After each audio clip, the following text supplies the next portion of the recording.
Hello everyone and welcome back to another video from Wake&Tech. In this video, I'm going to show you how to reset your Windows 11 PC. So let's get started right away. Now, if you notice that your PC is running very slow, or if you have lots of applications like you see on my desktop and you wish to get rid of them all at once, or whichever case it is, whether you want to reset your PC while keeping all your files or deleting them, first of all, just use the search box and then type in reset this PC.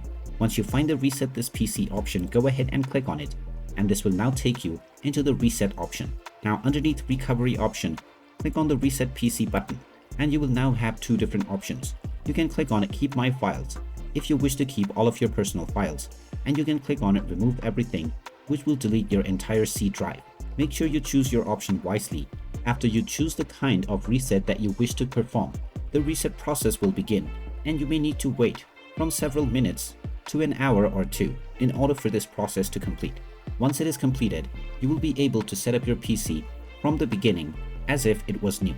And there you have it. That is how you can factory reset your Windows 11 PC. If you find this video helpful, make sure you hit that like button and subscribe to our channel if you haven't done so already. Also ring that notification bell to never miss another update from us. Thank you for watching, and I will see you again in the next video.